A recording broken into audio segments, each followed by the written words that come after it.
आपने कभी सुना है 14 लोक? ये कोई कहानी नहीं, बल्कि एक गहरा आध्यात्मिक रहस्य है। हमारे ब्रह्मांड में कुल 14 लोक माने गए हैं, 7 ऊपर और 7 नीचे। ऊपर के 7 लोक, इन लोकों में आत्मा ऊंचाई की ओर बढ़ती है, ज्ञान, शांति और मोक्ष की दिशा में। भूलोक, ये वो लोक है जहां हम सभी मनुष्य रहते हैं। इसे मृत्यु लोक भी कहा जाता है, क्योंकि यहाँ जन्म और मृत्यु का चक्र चलता रहता है। भूवर लोक, ये लोक भूलोक और स्वर्ग लोक के बीच स्थित है। ये ऊर्जा रूपों का क्षेत्र है जो भौतिक और दिव्य लोकों को जोड़ता है। स्वर्ग लोक, देवताओं का लोक, जहां इंद्र और अन्य देवता निवास करते हैं। अच्छे कर्म करने वालों को मृत्यु के बाद इसी लोक में स्थान मिलता है, जहां सुख, संपत्ति और आनंद की अनुभूति होती है।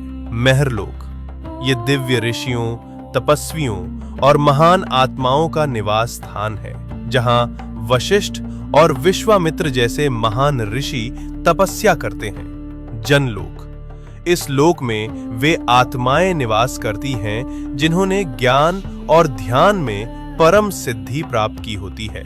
यहाँ के वासी ब्रह्मा जी की लीलाओं में लीन रहते हैं। तपलोक, अत्यंत शक्तिशाली तपस्वियों का स्थान, जो शरीर से परे केवल चेतना में स्थित होते हैं। ब्रह्मलोक, यह है अंतिम लक्ष्य है, जहां केवल सत्य है, मोक्ष है और ईश्वर का साक्षात्कार होता है। इन ऊर्ध्व लोकों में आत्मा का जाना मतलब है धीरे धीरे शुद्ध और जागरूक होना। अब बात करते हैं नीचे के 7 लोकों की। यहाँ भोग, मोह और भ्रम ज्यादा होता है। अतल लोक, राक्षसों और मायावी शक्तियों का घर। वितल लोक, जहाँ कामनाएं और भोग हावी रहते हैं। सुतल लोक, राजा बलि का लोक। वे दानवीर थे, लेकिन उनमें अहंकार भी था। रसातल लोक, जहाँ भ्रम, लालच और अज्ञान का घना अंधेरा है। तालातल लोक, छल, धोखा और झूठ से भरा हुआ लोक।